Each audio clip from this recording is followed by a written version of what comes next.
अवसर प्रदान किया है कि हम आज की शाम उसके वचनों की छांव में बैठ के उसके वचनों से मनन कर सके। पिछले दिनों में बहुत सारे सुंदर वचनों को हमने देखा था, और जैसा कि मैं पिछली बार भी बताया था कि हमारे लिए जरूरी है कि हम जिन वचनों को सुनते हैं उन वचनों को अपने जीवन में अप्लाई करने की कोशिश करें। हम उन वचनों में से कुछ ना कुछ बात को लेके अपने जीवन में पूरा करें प्रार्थना पूर्वक, ताकि जिन वचनों को इन दिनों में हम सुन रहे हैं वो वचन जो हैं हमारे आत्मिक तैयारी, प्रभु यीशु मसीह के आगमन की तैयारी और हमको और आत्मिक रीति से बलवंत करने के लिए प्रभु हमारी सहायता कर सके। बिना वचनों को अपने जीवन में लाए हुए हम कभी भी आगे नहीं बढ़ सकते हैं।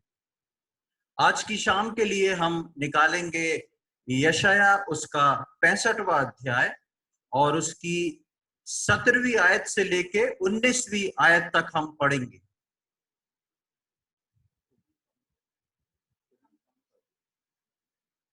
Isaiah chapter 65 verses 17 to 19। यशाया उसका 65वां अध्याय और उसकी 17वीं आयत से लेके 19वीं आयत तक हम पढ़ेंगे। यहाँ पर इस प्रकार लिखा है, क्योंकि देखो मैं नया आकाश और नई पृथ्वी उत्पन्न करता हूं, और पहली बातें स्मरण ना रहेंगी और सोच विचार में भी ना आएंगी। इसलिए जो मैं उत्पन्न करने पर हूं उसके कारण तुम हर्षित हो और सदा सर्वदा मगन रहो। क्योंकि देखो मैं यरूशलेम को मगन और उसकी प्रजा को आनंदित बनाऊंगा। मैं आप यरूशलेम के कारण मगन और अपनी प्रजा के हेतु हर्षित होऊंगा। उसमें फिर रोना या चिल्लाने का शब्द ना सुनाई पड़ेगा। यशायाह नबी की किताब हम देखते हैं कि परमेश्वर ने यशायाह को एक भविष्यवक्ता के रूप में चुना, और परमेश्वर ने यशायाह से बहुत सारी भविष्यवाणी करवाई। प्रभु यीशु मसीह के जन्म से 700 वर्ष लगभग पूर्व यशायाह ने यीशु मसीह के लिए भविष्यवाणी करी, और साथ ही साथ इस भविष्यवाणी के बारे में जब हम पढ़ते हैं जो यशायाह बताता है एक नए आकाश और एक नई पृथ्वी के बारे में। आज मैं आप लोग का ध्यान केंद्रित करना चाहूंगा कि परमेश्वर की योजना जो सनातन काल से मनुष्य के लिए ठहरी है, जो परमेश्वर ने प्रभु यीशु मसीह के जन्म से पूर्व एक योजना विश्वासियों के लिए, अपने लोगों के लिए बना के रखी है। और उस योजना के एक भाग को हम यशायाह नबी की किताब में देखते हैं, जिसको नया आकाश और नई पृथ्वी के बारे में हम देखते हैं। यहाँ पर परमेश्वर यशायाह के द्वारा एक भविष्यवाणी करवाता है, एक बात को बताता है कि आगे आने वाले समय में विश्वासी लोग जहां शरण पाएंगे, उद्धार पाए हुए लोग जब रैप्चर के बाद उठा लिए जाएंगे, या वो जो प्रभु में सो गए हैं वो उठ के कहां जाएंगे, उनके लिए परमेश्वर पहले से एक प्लानिंग को रखा है। और उसके बारे में लिखता है एक नया आकाश और एक नई पृथ्वी, सब कुछ नया। यहाँ पर हम पढ़ते हैं कि देखो मैं नया आकाश और नई पृथ्वी उत्पन्न करता हूं, और पहली बातें स्मरण ना रहेंगी और सोच विचार में भी ना रहेंगी। इसलिए जो मैं उत्पन्न करने पर हूं उसके कारण तुम हर्षित हो और सदा सर्वदा मगन रहो। क्योंकि देखो मैं यरूशलेम को मगन और उसकी प्रजा को आनंदित बनाऊंगा। यशायाह भविष्यवक्ता के द्वारा परमेश्वर इस बात को अपने लोगों को बता रहा है कि जो मैं करने जा रहा हूं उसके लिए तुम हर्षित हो जाओ, उसके लिए तुम आनंदित हो जाओ। क्योंकि मैं जो करने जा रहा हूं वो एक अद्भुत काम है तुम्हारे लिए, सिर्फ विश्वासियों के लिए, सिर्फ परमेश्वर के छुड़ाए हुए लोगों के लिए। मैं एक नया आकाश और एक नई पृथ्वी बनाने पर हूं। और उस नए आकाश और उस नई पृथ्वी की दो तीन मुख्य बातों को यहाँ पर अंकित किया गया है। पहली बात जो बताई गई है कि उसमें कुछ भी पुराना स्मरण नहीं किया जाएगा। उसके अंदर कुछ भी पुराना जो कि इस पृथ्वी पे था उसमें से कुछ भी स्मरण नहीं किया जाएगा। दूसरी बात हम देखते हैं कि उसमें आनंद होगा और वहां पर रोना और चिल्लाने का शब्द सुनाई नहीं देगा। पहली बात, उसमें पुराना कुछ भी नहीं रहेगा। किसमें? नए आकाश और नई पृथ्वी में। दूसरी बात, वहां पर आनंद होगा, वहां पे रोना और चिल्लाना और दुख उठाना कुछ नहीं रहेगा। परमेश्वर अपने लोगों की आंखों से सारे आंसुओं को पोंछ देगा और वहां पर हर व्यक्ति जो है खुश और मग्न रहेगा। जब हम यशायाह नबी की इस बात को देखते और पढ़ते हैं तो ये एक दर्शन था जो भविष्यवाणी के रूप में परमेश्वर ने यशायाह से करवाया था। इसी में जब हम आगे आते हैं प्रकाशित वाक्य में तो एक दूसरी बात को हम देखते हैं। मेरे साथ निकालें प्रकाशित वाक्य उसका 21वां अध्याय और पहली 4 आयतों को हम पढ़ेंगे। रेवलेशन चैप्टर 21, प्रकाशित वाक्य 21वां अध्याय, रेवलेशन चैप्टर 21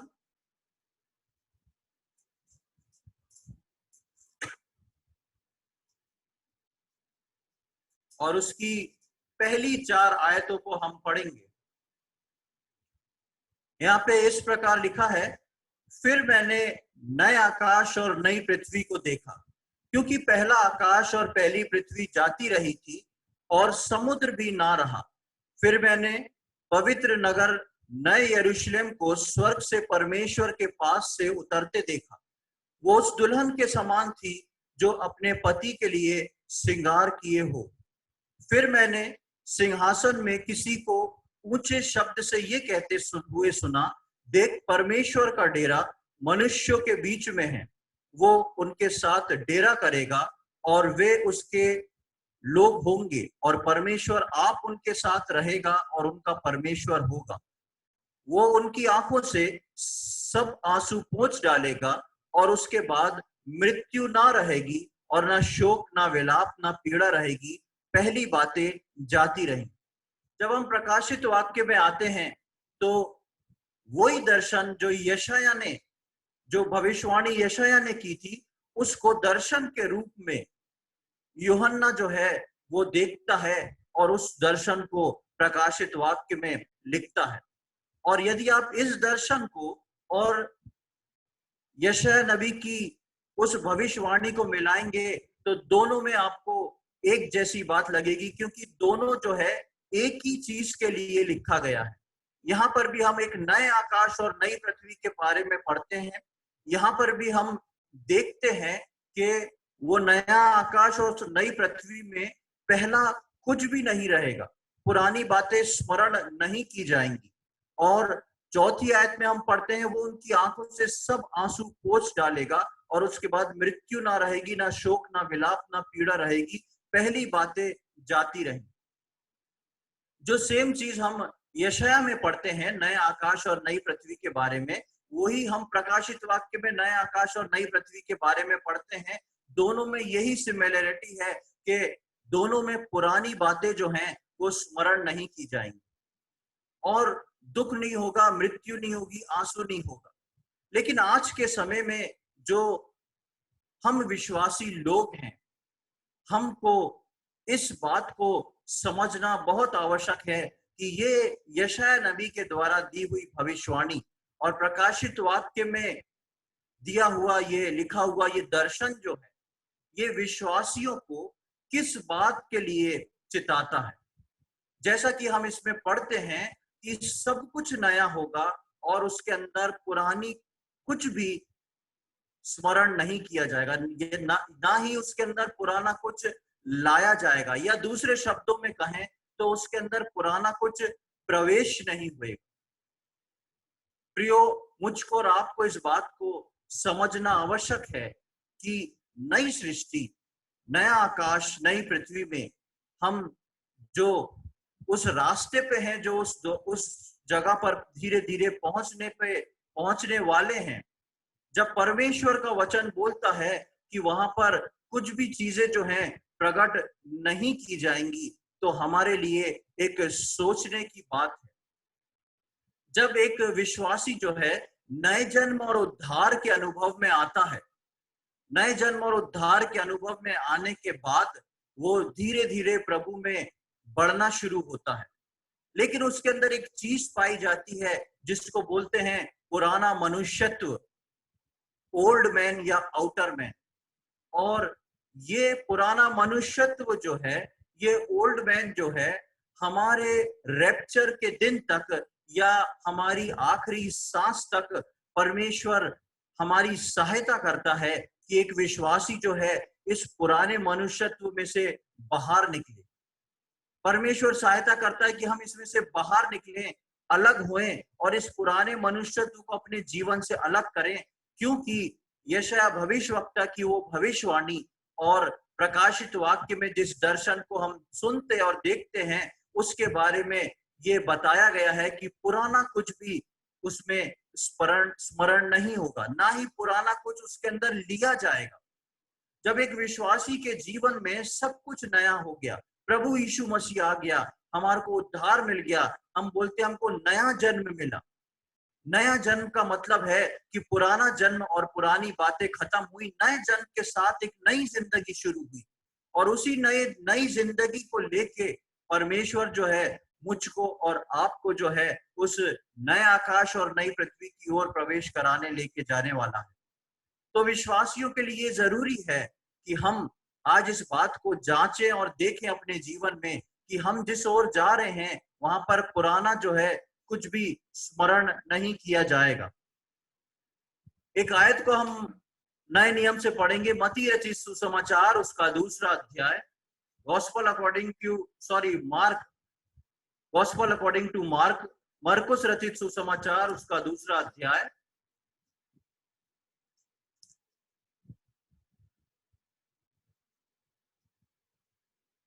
और उसकी 21 और 22वीं आयत को पढ़ेंगे हम। मरकुस अध्याय 2 और 21 और 22। यहां पर इस प्रकार लिखा है, कोरे कपड़े का पैवन पुराने वस्त्र पर कोई नहीं लगाता, नहीं तो वो पैवन उसमें से कुछ खींच लेगा, अर्थात नया पुराने से, और वो पहले से अधिक फट जाएगा। नए दाखरस को पुरानी मशकों में कोई नहीं रखता, नहीं तो दाखरस मशकों को फाड़ देगा और दाखरस और उन मशकें दोनों नष्ट हो जाएंगी, परंतु नया दाखरस नई मशकों में भरा जाता है।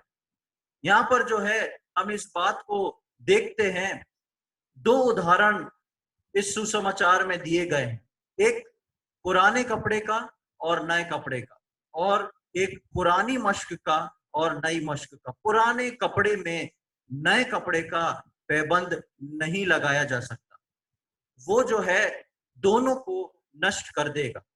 इसी प्रकार जो मश्क होती है उसके अंदर नया दाखरस जो है वो नहीं भरा जा सकता, क्योंकि नया दाखरस जो है बहुत स्ट्रांग होता है और वो अगर पुरानी मश्क वीक हुई तो उसको फाड़ देगा, नया दाखरस भी फैल जाएगा और पुरानी मश्क भी बर्बाद हो जाएगी। परमेश्वर ने अपने वचन में इन 2 उदाहरणों को इसलिए दिया है कि मनुष्य इस बात को समझे। मैं और आप अपने जीवन में यीशु मसीह और अपने शारीरिक पुराने स्वभाव दोनों को लेके विश्वासी जीवन नहीं जी सकते।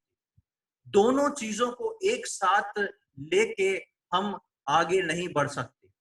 हम कई बार पुराने विश्वासी होते जाते हैं और परमेश्वर का वचन हमको कुछ सिखाता है कि कुछ हमारे पुराने मनुष्यत्व में है जिसको हमको निकालना है, जिसको हमको अलग करना है, और हम कभी उस पर ध्यान देते हैं और फिर आगे बढ़ जाते हैं और वो जो है वैसा का वैसे ही बना रहता है। लेकिन प्रियो, मैं और आप जो हैं अपने विश्वासी जीवन में यीशु मसीह का स्वभाव और पुराने मनुष्यत्व के स्वभाव को दोनों को एक साथ लेके कभी भी नहीं चल सकते, कभी भी विश्वासी जीवन में आगे नहीं बढ़ सकते। या दूसरे शब्दों में बोलूं कि मैं और आप इस अवस्था में नए आकाश और नई पृथ्वी पे प्रवेश नहीं कर सकते, क्योंकि अभी हमने दोनों जगह यशायाह और प्रकाशित वाक्य में पढ़ा कि पुराना कुछ भी वहां पर स्मरण नहीं होएगा, पुराना कुछ भी जो है वो वहां पर लिया नहीं जाएगा, एप्लीकेबल नहीं होएगा, वो वहां पर यूज नहीं हो सकता और ना ही उसको प्रवेश मिल सकता। इसलिए यहाँ पर हम पढ़ते हैं मरकुस 2 का 21-22 में कि हम ऐसी कोशिश ना करें कि दोनों को मिला लें, यानी कि नया कपड़ा और पुराना कपड़ा दोनों में पैबंद, दोनों को अटैच करने की, दोनों को सिलाई करने की हम कोशिश ना करें। हम ऐसा ना सोचें कि हम जो है मंडे टू सैटरडे जो है अपना साधारण जीवन जी लें, क्योंकि हमको ऑफिस भी जाना है, दूसरे काम भी करना है, और शनिवार रात से हम तैयारी करके इतवार को संडे के दिन आके हम वर्शिप भी कर लें और आराधना भी कर लें और मंडे से वापस हमारा जीवन वही हो जाए।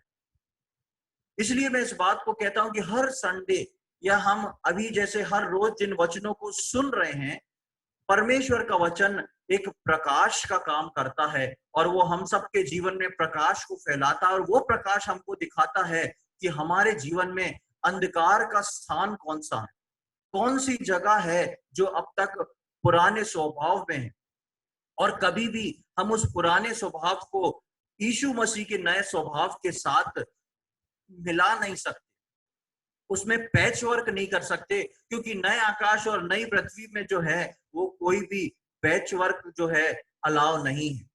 इसीलिए हम जो है फिलिपियों 2:5 में पढ़ते हैं कि तुम में यीशु मसीह का स्वभाव हो।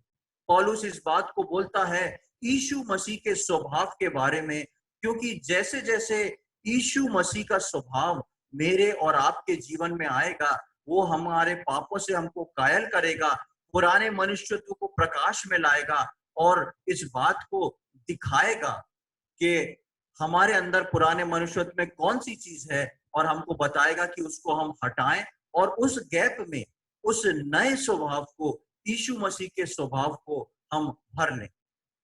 हम एक और वचन परमेश्वर के वचन में से देखेंगे, इफिसियों उसका 4 अध्याय और 22 और 24वीं आयत। इफिशियंस चैप्टर 4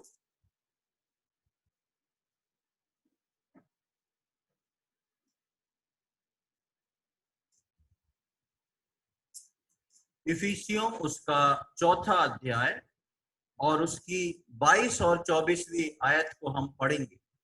यहाँ पर इस प्रकार लिखा है कि तुम पिछले चाल चलन के पुराने मनुष्य को, जो भरमाने वाली अभिलाषाओं के अनुसार भ्रष्ट होता जाता है, उतार डालो और अपने मन के आत्मिक स्वभाव में नए बनते जाओ और नए मनुष्यत्व को पहन लो, जो परमेश्वर के अनुरूप सत्य की धार्मिकता और पवित्रता में सृजा गया है। यहाँ पर क्लियर लिखा है पुराने चाल चलन और के मनुष्यत्व को, जो पुराना मनुष्यत्व है जो भरमाने वाली अभिलाषाओं के अनुसार भ्रष्ट होता जाता है, वो न केवल आपको लेकिन आपके आत्मिक जीवन को भी भ्रष्ट करता है। और इसलिए परमेश्वर के वचन में उसके लिए एक इंतजाम है, उसके लिए एक औषधि है, और वो इंतजाम, वो औषधि, वो फॉर्मूला ये है कि आप और मैं उस पुराने मनुष्यत्व को पहचान के उसको उतार डालें। देखिए यहाँ पे कोई भी रिपेयरिंग की बात नहीं आई है। यहाँ पर परमेश्वर के वचन में कहीं भी नहीं लिखा कि उसको, उस स्वभाव को आप यीशु मसीह के स्वभाव से ढांक ले। ढांकने के लिए नहीं बोला है, उसके लिए बोला है उसको उतार डालें। और उतारने के बाद उसका रीजन लिखा है 23वीं आयत में, और अपने मन के आत्मिक स्वभाव में नए बनते जाओ।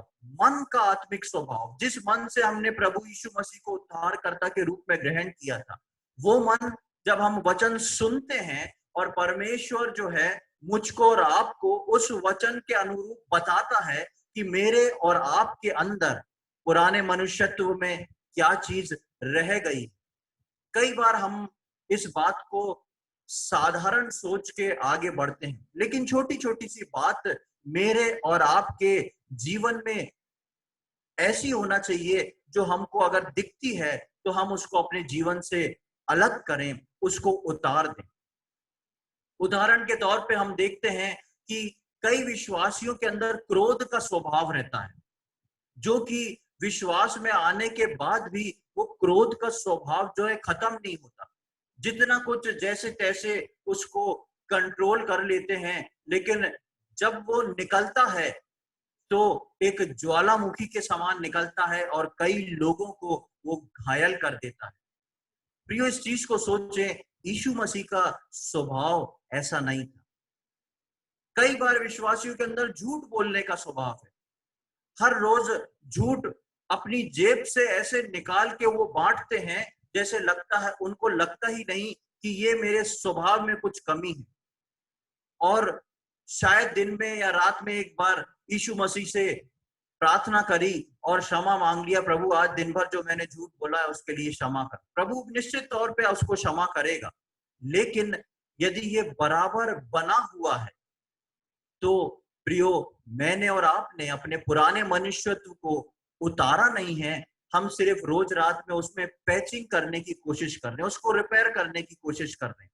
और परमेश्वर का वचन साफ बोलता है कि विश्वासियों के लिए जो जगह रखी है उसमें पुराना कुछ भी नहीं लिया जाएगा, पुराना कुछ भी यूज नहीं होगा। तभी तो वहां पर आंसू नहीं होगा, दुख नहीं होगी, मृत्यु नहीं होगी। हम दोनों चीजों को, यीशु मसीह के स्वभाव को और अपने पुराने मनुष्यत्व को एक साथ लेके कभी भी नहीं चल सकते।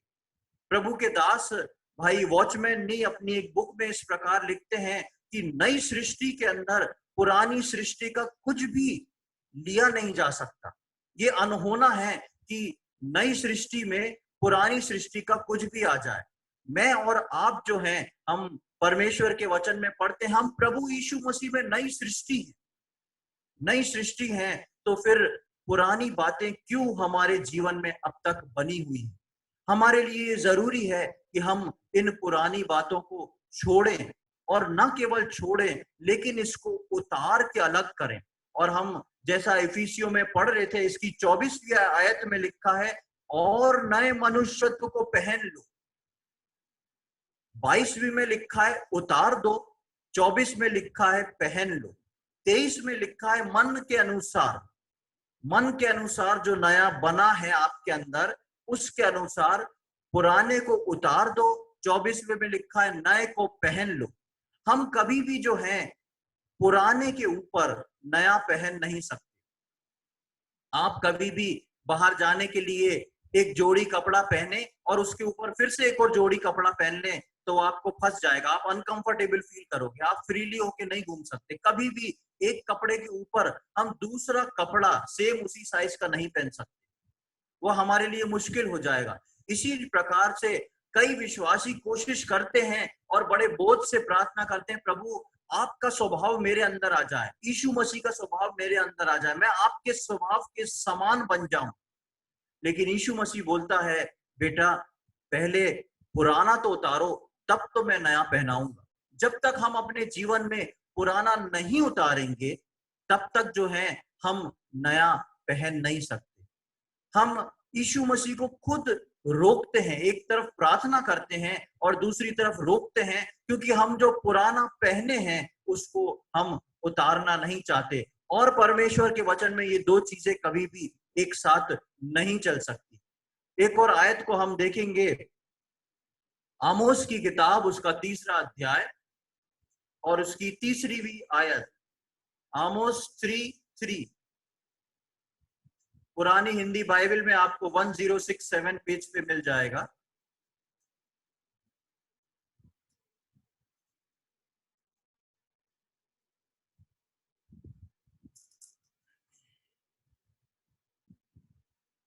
आमोस उसका 3रा अध्याय और उसकी 3री आयत को हम पढ़ेंगे। यहां पर इस प्रकार लिखा है, यदि दो मनुष्य परस्पर सहमत ना हो तो क्या वे एक संग चल सकेंगे? कई बार हम अपने विश्वासी जीवन में जो नहीं है उसको करने की कोशिश करते हैं। कई बार हम अपने विश्वासी जीवन में कोशिश करते हैं कि परमेश्वर के वचन में भले ही लिखा हो लेकिन हम तो इसको चला लेंगे, और हम रोज चलाते भी हैं, चलाने की कोशिश भी करते हैं। लेकिन प्रियो, परमेश्वर का वचन जो है साफ तौर पे यहाँ पे आमोस 3:3 में कहता है, यदि दो मनुष्य परस्पर सहमत ना हो तो क्या वे एक संग चल सकेंगे? ये असंभव है। और काफी असंभव बातों का उसके बारे में नीचे उसकी आयतों में लिखा है, आप बाद में पढ़ सकते हैं। कुछ असंभव बातें को लिखा हुआ है। इसी प्रकार जो है, जिस प्रकार दो मनुष्य जो आपस में सहमत नहीं हो, ज्यादा दूर तक नहीं चल सकते, उसी प्रकार यदि एक व्यक्ति के अंदर नया मनुष्यत्व और पुराना मनुष्यत्व दोनों हो, तो वो ज्यादा दूर तक नहीं चलता। और उसका परिणाम क्या होता है, जो कि हमने अभी इफिसियों में पढ़ा, कि वो जो है उसको बर्बाद कर देता है। इफिसियों 4:22 में हमने पढ़ा कि तुम पिछले चाल चलन के पुराने मनुष्यत्व को, जो भरमाने वाली अभिलाषाओं के अनुसार भ्रष्ट होता जाता है, उतार डालो। जो भ्रष्ट होता जाता है उसका काम ही है मुझको और आपको सीढ़ी से एक एक स्टेप करके गिराते जाना, गिराते जाना, गिराते जाना। और जैसे जैसे विश्वासी गिरता जाता है, वैसे वैसे हम उस नए मनुष्यत्व को नहीं समझ पाते, उसको भूलते जाते हैं, और पुराने मनुष्यत्व में हम पूरी तरह रमते जाते हैं। हम उस नए मनुष्यत्व की बातों को भूलते हुए पुराने मनुष्यत्व में चलते जाते हैं, और वो जो है हमको पूरी तरह बर्बाद कर देता है। प्रियो, आज की शाम मेरे और आपके लिए ये ध्यान करने योग्य बात है कि मैं और आप किस हद तक पुराने मनुष्यत्व में चल रहे हैं। मुझको और आपको प्रभु यीशु मसीह को उद्धारकर्ता के रूप में ग्रहण करने के बाद कितनी बार कितनी चीजों को परमेश्वर ने मुझको और आपको दिखाया है, और कितनी चीजों को मैंने और आपने अपने जीवन से बदल के अलग कर दिया है। कितनी चीजों को मैंने उतार डाला है, या कितनी चीजों को उतारने के बाद मैंने अपनी जरूरतों के हिसाब से फिर से उस पुराने मनुष्यत्व को पहन लिया है। मुझको और आपको इस बात को समझना बहुत आवश्यक है। एक और आयत इसी सिलसिले में हम आगे पढ़ेंगे, इफिसियों उसका 6वां अध्याय। इफिसियों उसका 6वां अध्याय। और जब हम इफिसियों के 6वें अध्याय में आते हैं, तो 10वीं आयत से लेके 17वीं आयत तक हम जो है आत्मिक युद्ध के हथियार के बारे में पढ़ते हैं। इफिसियों 6:10 से 17। जब हम इफिसियों 6:10 से 17 में आते हैं, तो हम आत्मिक युद्ध के हथियार, यानी कि एक व्यक्ति जिसने उद्धार पाया, जो प्रभु में आ गया, अब परमेश्वर के वचन के अनुसार उसको ये सलाह दी जाती है कि तुम जो हो उन आत्मिक हथियारों को धारण कर लो। अब इसको मैं पढ़ रहा हूं आपके लिए 10वीं आयत से। इसलिए प्रभु में और उसकी शक्ति के प्रभाव में बलवंत बनो, परमेश्वर के सारे हथियार बांध लो कि तुम शैतान की युक्तियों के सामने खड़े रह सको। क्योंकि हमारा ये मल युद्ध लहू और मांस से नहीं, परंतु प्रधानों से और अधिकारियों से और इस संसार के अंधकार के हाकिमों से और उस दुष्टता की आत्मिक सेनाओं से है जो आकाश में है। इसलिए परमेश्वर के सारे हथियार बांध लो कि तुम बुरे दिन में सामना कर सको और सब कुछ पूरा करके स्थिर रह सको। इसलिए सत्य से अपनी कमर कसकर और धार्मिकता की झिलम पहनकर और पांवों में मेल के सुसमाचार की तैयारी के जूते पहनकर और इन सब के साथ विश्वास की ढाल लेकर स्थिर रहो, जिससे तुम उस दुष्ट के सब जलते हुए तीरों को बुझा सको और उद्धार का टोप और आत्मा की तलवार जो परमेश्वर का वचन है ले लो। मैं सोचता हूं ये वचन हम सभी को मुंह जबानी रटा होगा, रटा भी नहीं होगा तो आपके स्मरण में होगा ये कि आत्मिक युद्ध के हथियारों के बारे में नए नियम में लिखा गया है। और कई बार विश्वासी जो है इस कोशिश में रहता है कि आत्मिक युद्ध के जो ये हथियार बनाए हैं, हम इसके अनुसार अपने जीवन को चलाएं। इसकी 10वीं आयत पे ध्यान दें। इसलिए प्रभु में और उसकी शक्ति के प्रभाव में बलवंत बनो। प्रभु में और उसकी शक्ति में। परमेश्वर का एक पर्पस है और परमेश्वर का वो पर्पस उसके विश्वासी जनों के साथ ही पूरा होता है। इसलिए यहाँ पर परमेश्वर के वचन में लिखा हुआ है कि एक विश्वासी को उन आत्मिक हथियारों को धारण करना बहुत जरूरी है। और बहुत ही खास आयत जो है वो 12वीं आयत है, जिसमें कई लोग जो है उसको समझे बिना बाहर निकल जाते हैं। 12वीं आयत हमको इस बात को बताती है कि वास्तविकता में मेरे और आपके दुश्मन कौन है। वास्तविकता में मेरे को और आपको उद्धार पाने के बाद किन लोगों का सामना करना पड़ता है। यहाँ पे इस प्रकार लिखा है 12वीं आयत में, क्योंकि हमारा ये मल युद्ध लहू और मांस से नहीं, परंतु प्रधानों से, अधिकारियों से और इस संसार की अंधकार के हाकिमों से है। अक्सर हम सोचते हैं, यदि हमसे पूछा जाए तुम्हारा दुश्मन कौन है, तो हमको कोई ना कोई व्यक्ति का चित्र सामने आएगा। या तो हमको, हम जहाँ काम करते हैं सबसे पहले हमको वहां पर हमारा बॉस दिखाई दे जाएगा, या कोई दूसरा व्यक्ति जो हमसे सही रीति से बात नहीं करता या हमारे बारे में गलत सोचता है वो दिखाई दे जाएगा।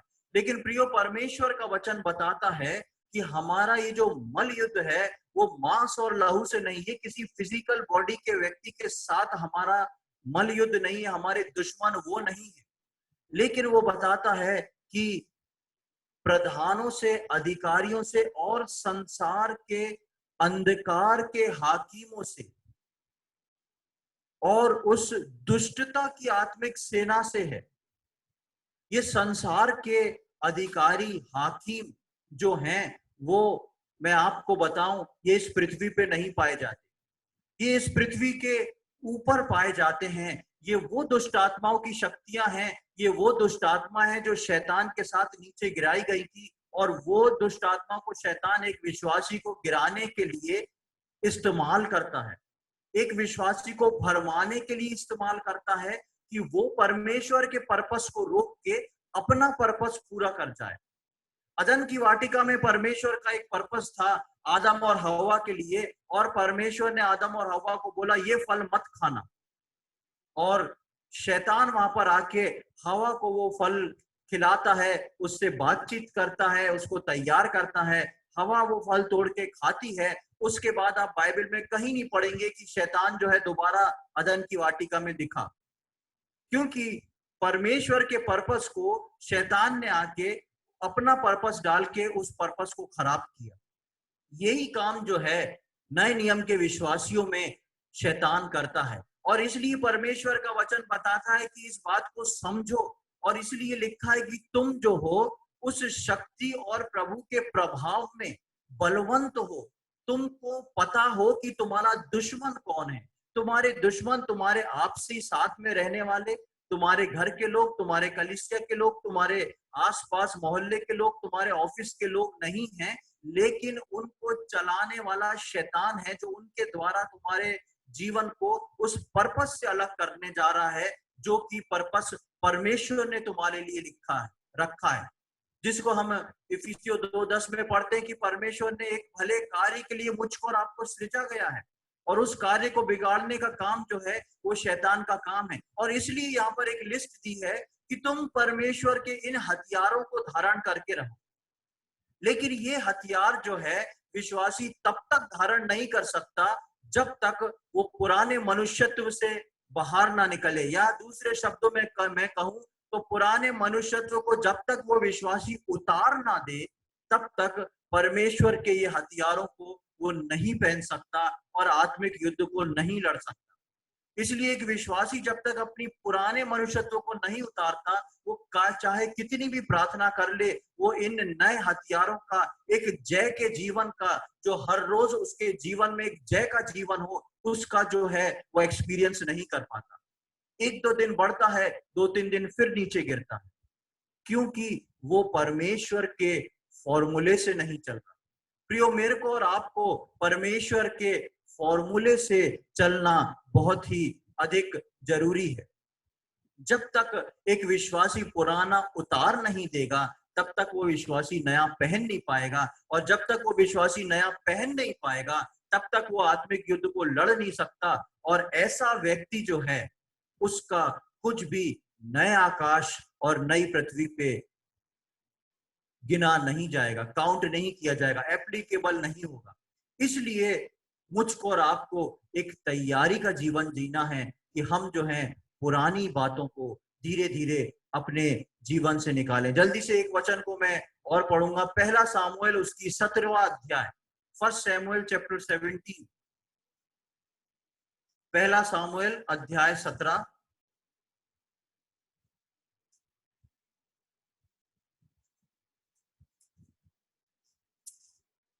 और उसका 38 और 39 हम पढ़ेंगे। First Samuel chapter 17 verse 38 and 39।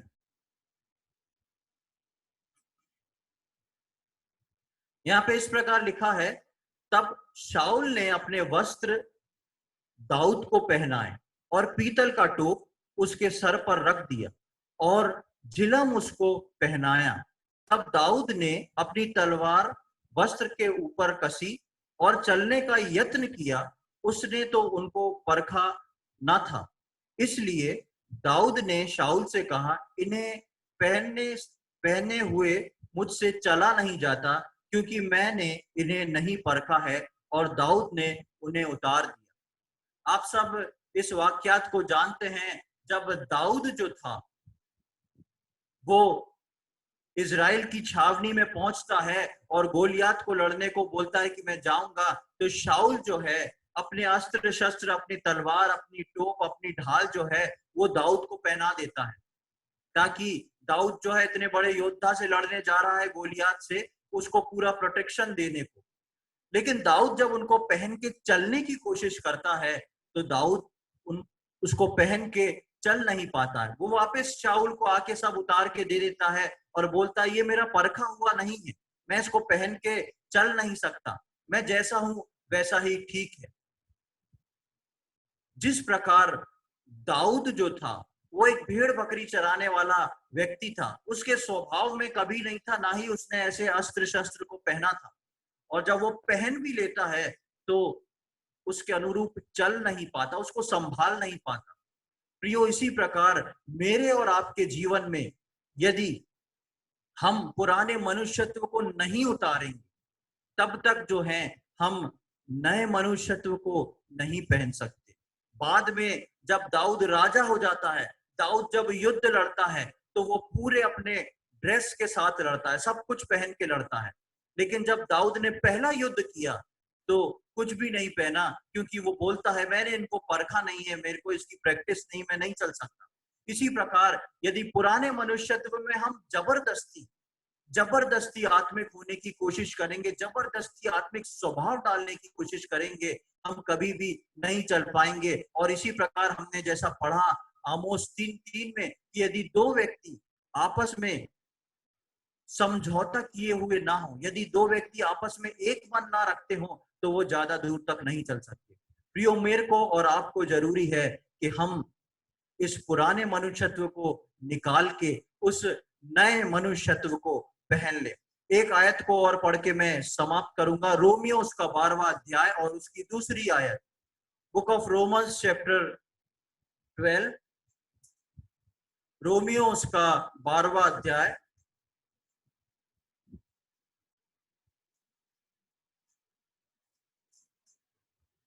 और उसकी दूसरी आयत। यहाँ पर इस प्रकार लगा, इस संसार के सदस्य ना बनो, परंतु तुम्हारे मन के नए हो जाने से तुम्हारा चाल चलन भी बदलता जाए, जिससे तुम परमेश्वर की भली और भावती और सिद्ध इच्छा अनुभव से मालूम कर सको। आज मेरे और आपके साथ, ज्यादातर विश्वासियों के साथ दिक्कत यह है कि हम परमेश्वर की उस सिद्ध इच्छा को जो हमारे लिए है वो मालूम नहीं कर पाते। उसका कारण यह है कि हम अब तक उस संसार के सदृश्य बने हुए हैं। हमारे मन के नए हो जाने से हमने अपना पुराना मनुष्यत्व अब तक उतारा नहीं है, जो हमको इफिसियों के अनुसार बर्बाद करता जा रहा है। प्रियो, मेरे को और आपको इस बात को समझना बहुत आवश्यक है। इसी के 13वें अध्याय से एक और आयत को मैं आपके लिए पढ़ रहा हूं, रोमियो 13 और उसकी 14वीं आयत। यहाँ पे लिखा है, वरन प्रभु यीशु मसीह को पहन लो और शरीर की अभिलाषा को पूरा करने का उपाय ना करो। प्रभु यीशु मसीह को पहन लो। प्रियो, परमेश्वर इस वचन को अपनी कलीसिया को और जो लोग भी इस बात को सुन रहे हैं उनके सम्मुख रखना चाहता है कि मैं और आप यीशु मसीह को पहने। ये बहुत अच्छी बात है, लेकिन उससे पहले मैं और आप संसार को, पुराने मनुष्यत्व को अपने अंदर से पूरी तरह उतारें। हम परमेश्वर से अनुग्रह मांगे, हम कोशिश करें, हम प्रभु से प्रार्थना करें। यदि प्रभु हमको कुछ दिखाता है तो हम उसको प्रार्थना करके अपने जीवन से निकालने की कोशिश करें, हम स्वयं कोशिश ना करें। उदाहरण के तौर पे यदि मेरे को क्रोध आता है तो, और प्रभु का प्रकाश मेरे जीवन में आ रहा है कि तुम्हारे को अपने जीवन में से ये पुराने मनुष्यत्व का क्रोध जो है इसको खत्म करना है, तो मैं खुद से क्रोध खत्म करने की कोशिश नहीं करूं। लेकिन जब तक वो क्रोध खत्म ना हो जाए तब तक मैं हर रोज सवेरे बैठ के उस प्रभु से प्रार्थना करूं कि प्रभु, मेरे को अपने पुराने स्वभाव में ये बात महसूस हुई है और आप इसको मेरे जीवन से उतार डालें। केवल प्रभु ही है जिसकी सहायता से आप उस पुराने स्वभाव को अपने अंदर से उतार सकते हैं।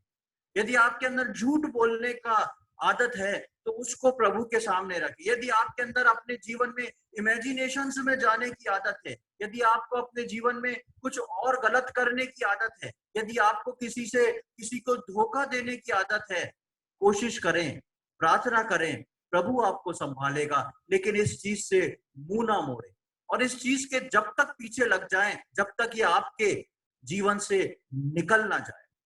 किसी भी वचन को जब हम सुनते हैं और प्रभु अपने आत्मा के द्वारा हमसे कुछ बात करता है, उस बात को लेके हम अपने जीवन में अपने घुटनों पे आके अपने प्रभु के सम्मुख उस बात को रखें और तब तक प्रार्थना करें जब तक प्रभु उस स्वभाव को आपके जीवन से उतार ना डाले।